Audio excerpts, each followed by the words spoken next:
Hey, this is Zach from We're Not Marketers, and today's episode is brought to you by Product Marketing Alliance, your go-to community for leveling up your product marketing career.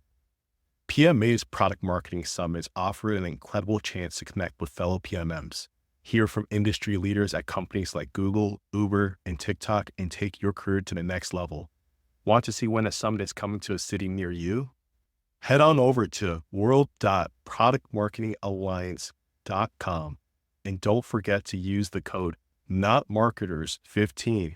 I repeat, NOTMARKETERS15 for 15% off your next ticket. Follow them on LinkedIn at Product Marketing Alliance. We are a podcast for product marketers and B2B SaaS who feel misunderstood of what they do. From someone who truly gets what you do and basically help you feel less like a misfit, being unignorable in your role.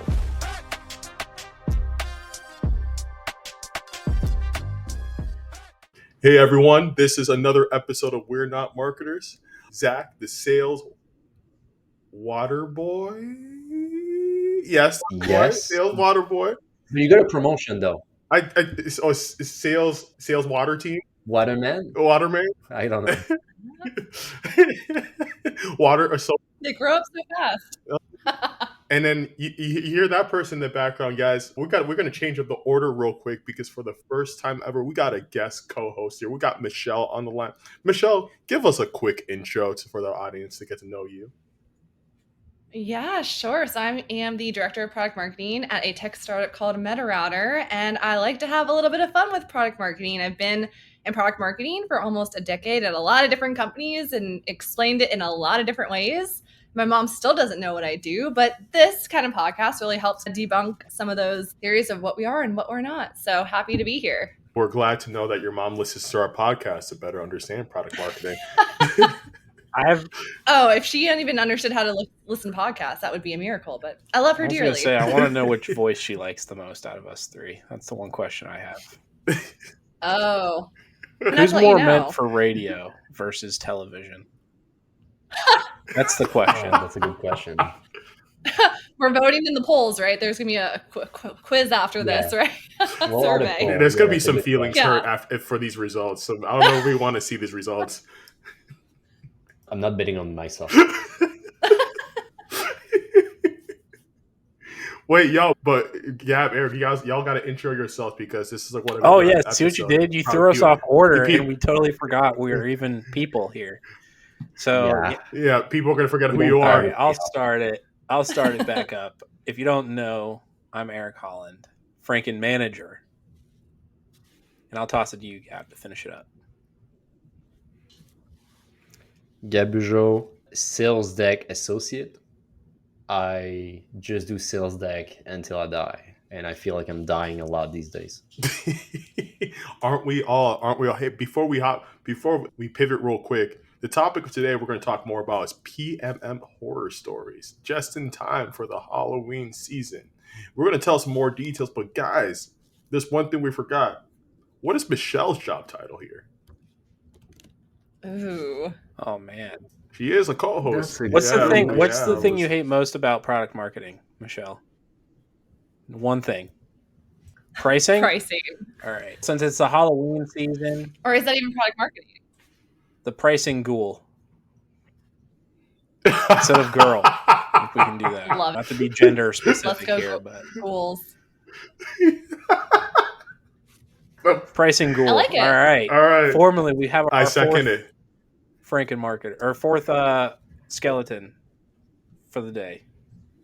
Or pricing goal. You know, I'm excited for that. I'm excited for that cover art to come out. So, y'all, now that you guys formally know us here, we're gonna take a quick pivot for this episode. We're talking about PMM horror stories. We're talking about things that have just scared the living daylights out of your Salesforce dashboard. We're talking about things that keep you up in cold sweat. Launch, last minute requests from sales. And we got Michele here on the line here. And what the format's going to be is that Michele's got some stories for us. And we want to know, are these stories that they're like make you yawn? Or are these stories that make you want to take a mandatory mental health day or mental health week? Or leave of absence. Or leave of absence and not come back. Oh, you so mean quiet Michele, quit? we're gonna pass. Okay. Yeah, quiet. We had a good run. It was As Gab said earlier, we're all dying a little bit every hour. Been faster with these horror stories. So Michele, we haven't even started. Now I'm ready. Michele, we're gonna pass you the mic right here. You tell us what we got to do now. Can I start real quick? All right. So I've with one quick horror story. Zach said the word pivot twice so far. I'm done. Drink every time you hear pivot. I'm drinking hot PMM tea right mode. now, and the tea hasn't cooled down yet, so that's going to be very uncomfortable for me if I do that right now. Honey Crisp cider, right here. Oh, seasonal. I like it. All right, Michele, you got to kick it off. You got to kick it off. Lead us. Oh, I'm ready. Oh man. So let's rate these of, like you said, like yay or nay. Is this really a horror story? Could it have been avoided?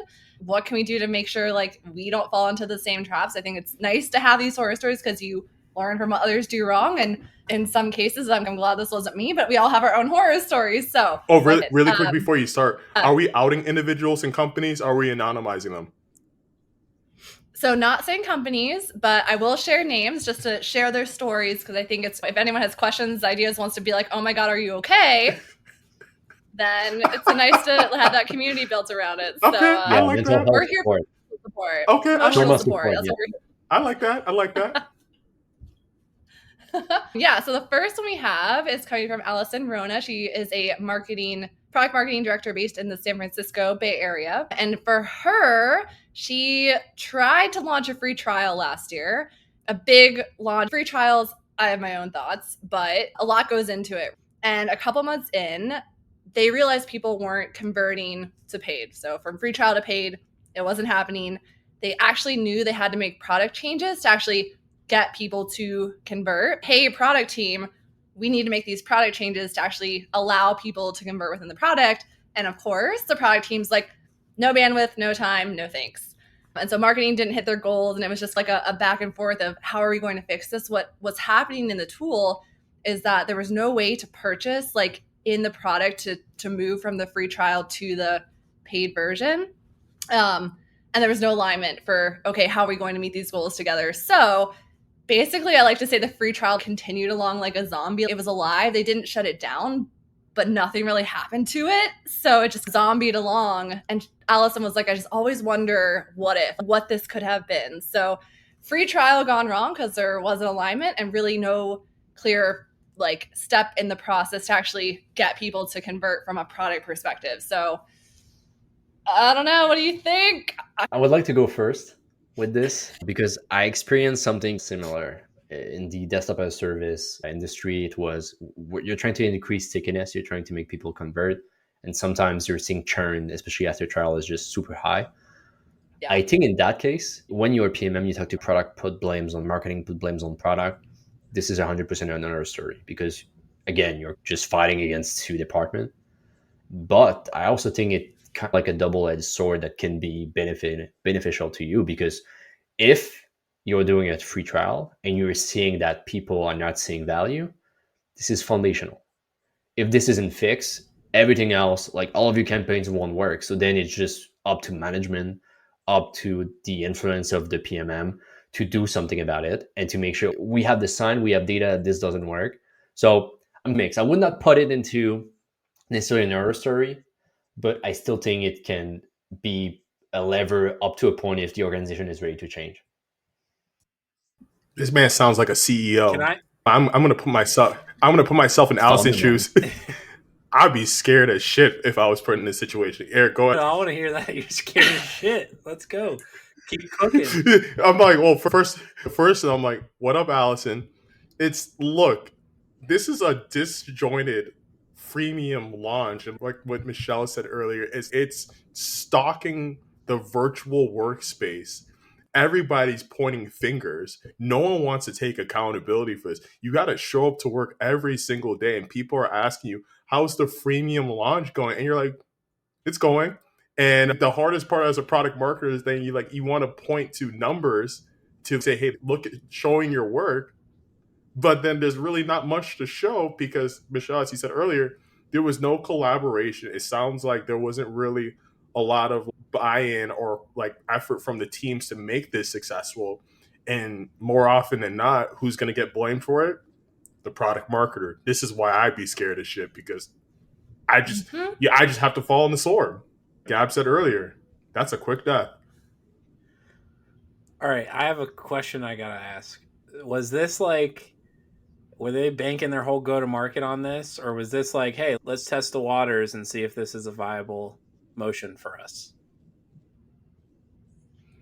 So from what I gathered, it sounded a little more like testing the waters, like they wanted to prove that they could actually get people to sign up for the free trial before putting too much into it. But I think it's called it from freemium to Screemium, because I was like, if you don't think of the journey, like why even put the effort into launching a free trial if you can't convert, if product isn't going to help you actually make that happen? So it sounded like it was a dipping their toe in the water of PLG, which even then, do you really want to do that? Unless it's a truly compartmentalized kind of test, who you're going to push to free trial and it's more cohesive and like product knows what's going to happen. If we get this many people, we need to do this in product.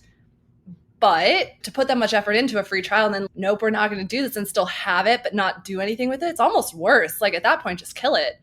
Like, yeah, I'm putting this in the Screemium category because number one, it just sounds to me like people weren't on the same page and they didn't outline the basics, just needed to launch something in cohesion. But what's really worse, I think, is two things. One, if I want to ever do a freemium ever again, I'm screwed. How am I gonna convince everyone to go try that again? So that's a nightmare in itself. And I also think, my perspective, I don't want to get into who's right or who's wrong on this, but if you're going to go PLG, like you got to lean into that's a whole nother animal, right? So just to maybe launch a product on the website that gives them free access to some features, that is not what's needed for a motion like that. You got to carve out your own thing and make sure that it's tight from end to end. And yeah, this is total Screemium nightmare for me. Let's make it clear that Eric called me out for pivot and he's out here going in on leaning in. All right, Sandberg. How about we take this offline? There's another one for you. I gotta say, that was really spot on. I have very good improv here, Michele. Freemium to Screemium. I was like, internally, I was like, oh, let them cook. She got this. Yeah. You can tell I love a good theme, but my heart goes out to all the people that have submitted stories to me, because I was like, oh, like I feel it in my gut. Take this offline, triggered. That's another one. There could be a whole series of just trigger words, and that for me, that's Allison. So if we had hearts, we're doing great. We're dead, so we don't have those anymore. But if we did, they'd be going out to you for sure. What's the next story? Yeah, I think the consensus was pretty much, I don't know, Gab said he'd be cool with this, so we know who to ask for help on this. I need to be different. I would not be cool, but like to me, I think it's like at the surface of being a nightmare, but I'm a positive guy, so I'm trying to see pros and cons. I've been through much worse. Oh, we'll get there. I feel like we'll get there. Yeah, Gab's the one like resuscitating, like, you can do this. And I'm like, kill it. Just kill it. Just don't even. I've been through so much worse than that.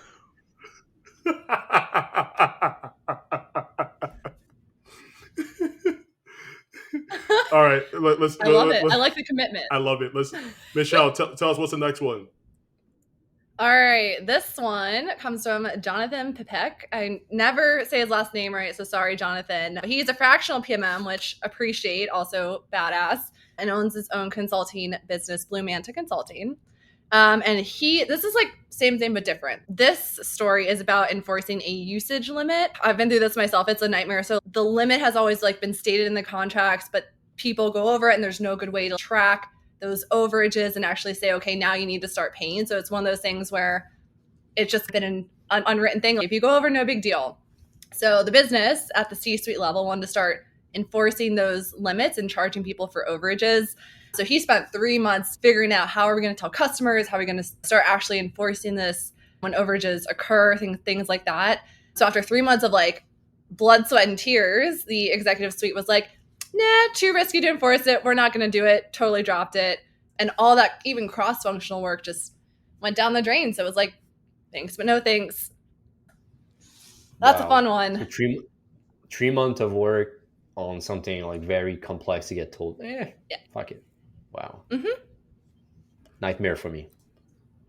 Now Gab's in, and now he's... I'm flipping it. relate I'm to flipping that. on Gab. Nah, I'm going the other way. I'm flipping. This is an too. ideal scenario for me. I hate you guys. This is an ideal scenario for me, only because I live in a buyer first mentality, and that whole charging for an overage is a company first mentality. And so, yes, the work might have been thrown away, and we will never use it again. But I'm pretty sure those buyers felt a lot better knowing that they weren't being charged for those overages. So unless the company went under because of this lack of execution on that strategy, I would actually, if that were me, I'd be like, heck yeah, everybody. We got a better pricing structure, and sales, get excited because it's not changing how you have to go do things. I would like to challenge you on that, though. Ooh, he wants to jump in and help me. Help Zach. If you work 3 months on an assignment with a company, right? And the company is, this is a goal we're trying to solve, and you're almost at the pinnacle. It's almost done, and you tell, oh, we change. This company it's the way that they will keep doing things. They won't take into account your input into your output, the time you spend for what you bring, and might just change on your thought or whatever. So I think even if in that specific case, you're more on the buyer side, it's still a problem that Jonathan could have experienced in other different situations of companies that don't know the direction they need to be taking. They want to switch it out, and then all of your work just go down the drain. I'm gonna assume that Jonathan got paid for this work, and I'm gonna assume that I assumed leadership did not ask for 3 months of pay after this was like thrown away too. So I am not gonna be hurt over this sunk cost by any means. And yes, it does suck, but I feel like this is something where I could go to bed and wake up the next morning and be like, you know what? Today's a new day.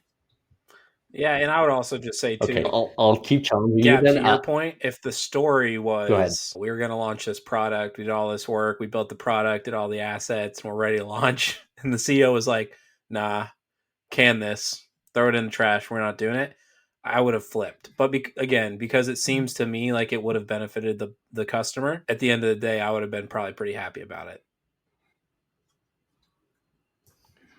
Yeah, but Jonathan, we don't want you to feel like we're gaslighting you here. So if this was actually very traumatic for you, we do apologize. I'm on your side, bud. By the way. We're definitely on anyone's side. Everyone should have nothing but happy stories, but it's Halloween, so we'll save that for Easter. Yeah, we just not feeling your pain in this one. Oh, and I've been there. My question's like, how much revenue are we talking? What's actually on the line here? Like, how much are those overages? Again, I'm always going to say customer first, buyer first, but out of curiosity, on how hard is it really to track that stuff? I don't know. I hate when work goes to waste, but I've also been there where we started charging. It's almost impossible to track some of these overages and like charge appropriately. So that's a nice. So Michelle, are you on the side of the customer or the side of the company here? I don't know, because I'm hearing something here. I just want to clarify. Have to pick a side. You don't come on this show and stand in the middle. You pick a side. If I have to pick a side, I'm saying like, let it go. If the C-suite thinks it's too risky, no, just fine. Move on to something else. Just move on. Yeah, add a surcharge to another line of the business. That's yeah, charge someone else to do product. Charge for that. Let me know how it goes. No, having been there, I mean that it sucks your soul, but I guess this all does. So it is what it is. That's why we're here. All right, let's see. This one was probably, shout out to Abigail. She framed this so well, just the way that she was sharing her story. It was so fun. But this is coming from Abigail. She's the senior PMM at Observe Point, and she called this story Sleep Sack Hell. I'll explain. So this is fun because it was a B2B2C or like a B2C company, but she was working at a luxury baby product company, and the executive team wanted them to launch a luxury baby sleep sack, like a sleeping bag for babies. And this was, I think she said 2021. So like supply chain sucks. COVID was ruining all the supply chains. The team was given 8 weeks to basically launch a new sleep sack. And that included like the manufacturing, the shipping from China, the getting it into the retail stores, etc. And of course, 8 weeks for any launch is tight, let alone all these other kind of things that I don't have to deal with. I work in tech, so things like manufacturing and stuff doesn't even compute in my brain.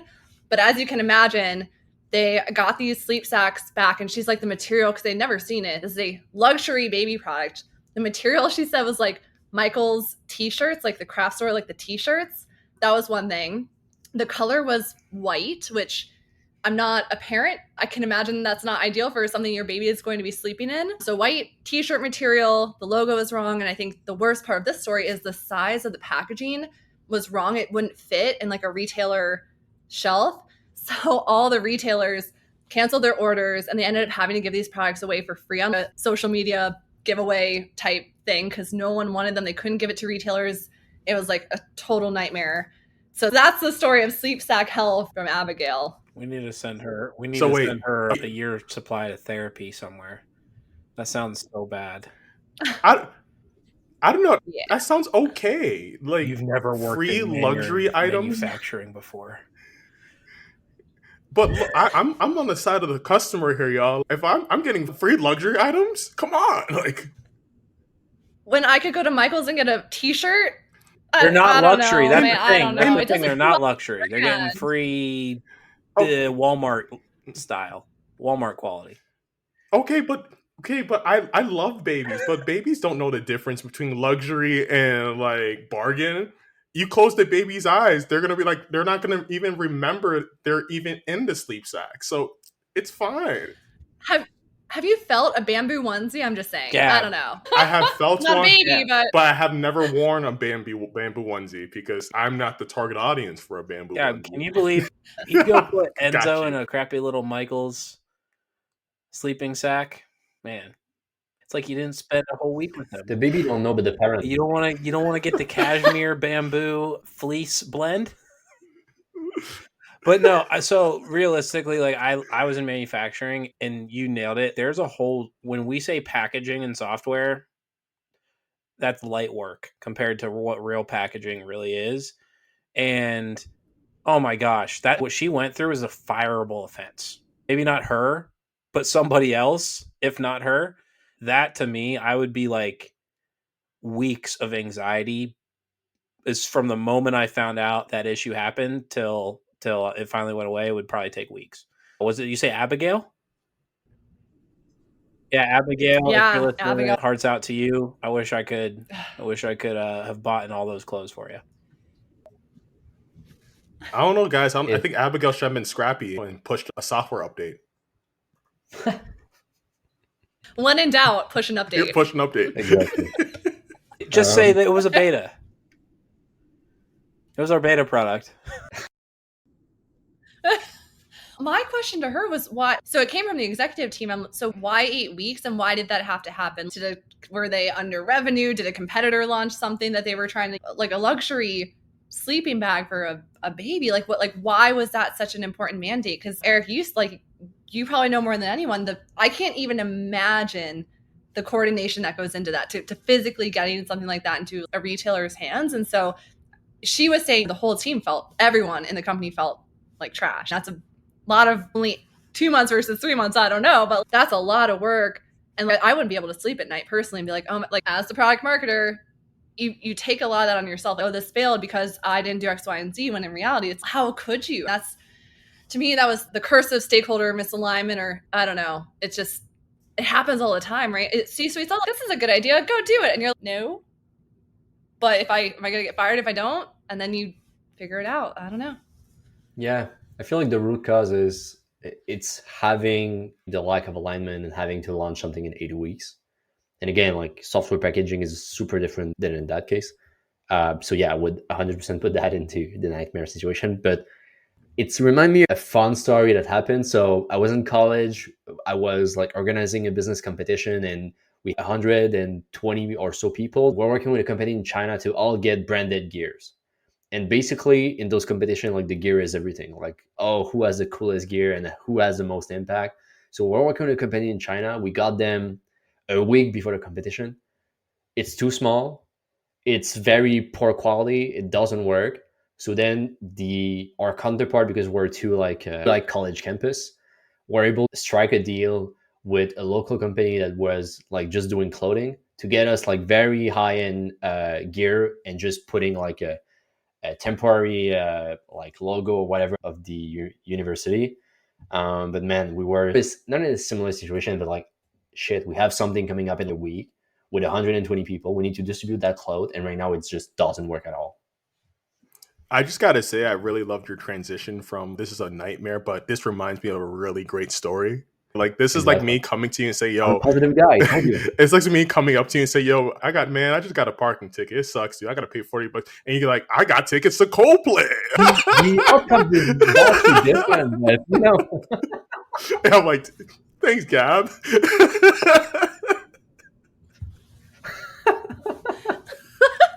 You get a sleep sack, Gab. I'll make sure of it. I'm excited. Thank you. All right, I got two more pretty quick ones, but this one, I liked this one because the first line, this comes from David Lim. He's a senior PMM at Brivo. Sorry, David, if I'm not saying that, but the first sentence he sent to me was, mine feels a bit extreme. I was like, tell me more. So this was it's a little tricky to explain. It was a B2B startup.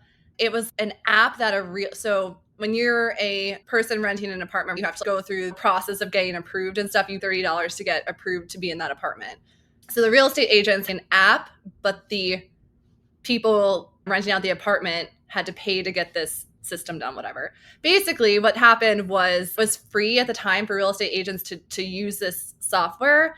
And another one of those situations where they wanted to start charging $20 a month for the real estate agent to have this and use the technology. So instead of doing like any validation testing, if the agents would actually pay anything or use it consistently, like they said they had 2 million users on the tool, but that included the real estate agents and the people submitting the applications. So no one really knew like what the actual users were, who was active, or how many people actually used the tool. And it was like, oh yeah, $20 a month, no big deal. We have 2 million active users. It should be easy to get some good revenue from that. Long story short, it was like awful. So again, no price analysis, no validation, didn't talk to their customers. What happened and all that, they had 500 actual paying clients at the time who ended up all asking for refunds. And his team, the product marketing team, and the entire marketing team, including the CMO, got let go. So we were talking earlier about people getting fired for some of these situations. And that one was gut-wrenching to me because, again, in that situation, I think there's some confusion around, one, what product marketing does within that situation. But two, I'm in a startup. I get it. Gab, you probably know this. Like, what the... I don't know. Michele, you can swear on this podcast. You good. Yeah, what the hell? I know. I'm like, my mom's going to listen to this. Good call. I don't know. That one's poor David. I like, when he first said that, I was like, oh, like truly, that's awful. I think that's one of the worst one we hear today. Like, just the fact that it was like oblivious to have the assumption, oh yeah, it's $20 a month, who cares? If it's something free is better than paid, right? And then there's a lot of complexity into that. Like, why would I pay $20 a month for the value I'm getting right now, my perceived value versus the accurate value? But yeah, this is crazy. And then they fired up everyone out of it. Yeah, that sucks. Like, Gab, to your point, is there any updates? Is there any new things are coming out? Like, it's like the easy example is airlines. Like, my biggest pet peeve now with airlines is that I got to pay extra to sit in the exit row. Look, I am volunteering to save lives if the situation needs for it. And you saying I got to pay more for extra seats? I'm like, nope. Like, sometimes when they come in the line, they want to be like, hey, can you do this? I'm like, not at that price. I'm like, no, I say yes. But I digress. Whack. But you know what? Airlines. Oh, about the airline. PSA to the airlines that are listening in, because I know that's our target audience. Some whack pricing and thing you got. Back to you, Gab. Yeah. So I'm trying to see the positive out of this, but it's very challenging. No positive. I think anytime people are getting, that's a nightmare category for sure. Yeah. Unless it's the founder. The workplace sucks. No, unless it's the founder. The workplace the founder sucks. gets fired, then that's good. But if you do get fired and you get severance, you can use that to pay for therapy. I'm speaking from experience. Like subsidized Sponsored therapy. by Talkspace. Yeah, No. yeah. This is like I'm speaking from experience. I'm like, David, I'm here for you, man. I'm glad you're doing better, but you did not deserve that. That's a horror story. Nobody does. Yeah, no one. No. I wish we could. I wish we could pull yeah, it in reverse on the leadership team on that one. I wasn't going to ask him. I doubt they still exist in any form because I get the excitement and same like the story earlier with charging for overages and stuff. Like you get excited, you see the dollar signs, and then you're like, "Hello, I'm gonna blow up a whole business and ruin people's love." Anyway, awful stuff. All right, I got one more. This comes from Katie Gerard. She's the head of product marketing at WorkHuman. This was fun because I almost had a hard time wrapping my head around it. So she was announcing a new product and a new brand for a new segment at the same time. The best part of this is the new brand didn't actually have a product associated with it. It was like a service package, basically. It was like a last minute decision to launch this all at the same time. And so that was the brand. It was like a service. The product didn't exist. And they were also going after a new segment. So like launching all of this together, she said after 18 months, everyone thought that the brand and the product were the same thing. So they ended up sunsetting the new brand that they had worked along 18 months to actually set up. So new brand, new product, new segment, all together ended up sunsetting the brand. Wait, so was this a brand launch or a product launch? It was both. Both. But they named them the same thing? Named it different, but the brand was basically a services package. So you've got brand, services package, new product under the old brand, and you're going after a new segment. But what is going on? It's already sound like a nightmare, and I don't even have the details yet. Yeah, but it's fun to take like quick moment to say. Might be a hot take, but most rebrand you don't need to do them, right? Like when you take a look at the reason why you're doing a rebrand, sometimes it's a new CMO or whatever, and people want to have an impact. But most rebrand don't need to be rebrand because it just creates more confusion into the buying like journey of your prospects and customers. That's my hot take on this. My hot is a lot of the rebrands that we see in B2B remind me of like your first day of school, like after summer break. You come back with that fresh fit, you're still the same person. You just got better shoes on. That's my hot. It's a good hot take, but then you hit puberty and then people, oh, this person is so tall or whatever. Like this is a rebrand, but like just coming up with a new fresh pair of kicks or whatever won't change it. The worst rebrand. There's the rebrand. The worst rebrand is hit puberty and still be wearing the same clothes from last year, and you all tall and you're ill fit the clothes. Yeah, I'll stop right there. That's a D brand. Yeah, I think this is a it's too many connecting the dots, and that's before you even get to actually doing the product marketing work that was needed for the launch. Yeah, and I'm not a fan of brands within sub brands and all that jazz. Goodness, couldn't even imagine having to juggle that. To be honest, that's miserable. Well, there's a rebrand and there's like a glow up, right? So if it's a services package, how can you sell that either within the current brand or do it separately, right? Do it when there's a product, and by the way, we have services to support the product under the new brand. Yeah, don't do it all together. Sounds like a nightmare because it just gets confusing. I think the company, it was a tech company, only 1,000 people, so also not like super well known. I think maybe like a Salesforce or someone could pull it off because people understand the structure. For 100,000 people company with one brand and a couple products at the time, that's like how does a customer like know how to play that Jenga? It's nightmare to me. That is pretty tough because I think the closest thing that I can think of like a service and product combo working is like cable companies, like back in the day where they had to come in and install like your cable box, because if they just delivered it at your doorstep, you're like, I don't know what to do. And this was back in the day. But then the closest proxy I can think about for software of a service is imagine going to McDonald's and the cashier comes out with you to watch you eat.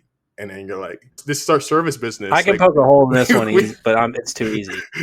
Like, poke a hole. I'm please. saying like Closed and Clue, right? They'll do your win-loss. They'll be like a consulting service for you. and wrap it into the software. So I see that, but I would agree with you in the sense that there are not a lot of them, and they're a handful. I could probably name if I sat here for 30 minutes and thought about it. I land in one that actually has software and service. Yeah, it's unique. I can't think of a lot. But your analogy is exactly right. You just don't. Those things don't normally pair in that way, and you're asking. And I don't know the context too. I'm assuming a little bit. I'm assuming someone was like, the idea just was a good idea. Now, if they went and they did the research, and people were like, "Yeah, I don't identify with your brand," and it worked directly, can correlate that to a reason that we're either losing deals or not maximizing our opportunity in the market, whatever. It's almost just like one of those activities that we would make fun of on our LinkedIn page with a meme. Are you just rebranding to rebrand? Are you spending $500K because you want to spend $500K? I would have to know more about that situation, but it seems very nightmarish to me to have to play. I loved your analogy. Play Jenga. What was his name again? Just Katie Gerard. Oh, this is Katie. Yeah. Oh, okay, yeah, everyone knows Katie. Yeah, what if Katie? Katie Gerard. Yeah. Katie, Yeah. in my vote, yeah, you had a nightmare there. Happy Halloween. I don't know. Zach unlocked a new fear for me of someone watching me eat at McDonald's. But imagine calling, what would you brand that as? McDonald's serve? I don't know. Creep? McDonald's. We loving it. The McDonald's We loving creep. it program. We loving it. I can't. What's the name of that show? Big Brother? McDonald Big Brother? We'll just watch you. Did you say we're loving it? Did you say we're loving it, Zach? We loving. Yeah, I said. Yeah, I like that one. Or call it the Big Mac program. The Big Mac and Co-eating. Mackin. It's a co-marketing. Co-eating faces. Co-eating. I'm just here to Category creation. It's a Big Mac meal intelligence program. Yeah, they're coaching you. They're Mac coaching AI. you on the side. No. Yeah, take that corner bite right there. Yeah. Don't take too much though. Don't bite off Get the more than you pickle. can chew.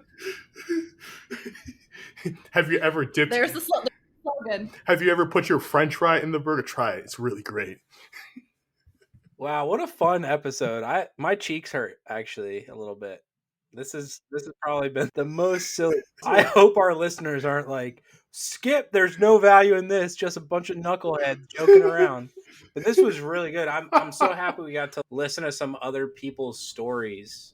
This was really cool. Thanks for bringing this on. And I loved having our honorary guest. So well done, Michele. Well done. Well done. You knocked it out here. Thank you for having me. This is fun. Like I said, we're in this together, so it's nice to just have a good community where people are willing to share these stories and willing to through, and I don't know, it's like communal therapy for me. So yes. And then Michele, one last question before we hop is that where can listeners follow, discover, or hear more from you? yeah, absolutely. So please find me on LinkedIn, Michele Nieberding, Nieberding. Thanks, Mom and Dad, for that last name. Thanks, Michele's parents. And with that, you guys, this is another episode of We're Not Marketers signing off. You guys have a good week. Happy Halloween. Happy Halloween.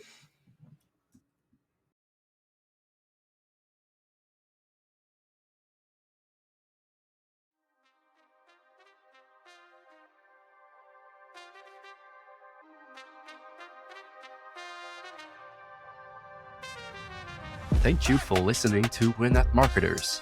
If you liked what you heard, please subscribe, review our podcast, and share this episode with other PMMs. Thanks again, and see you soon.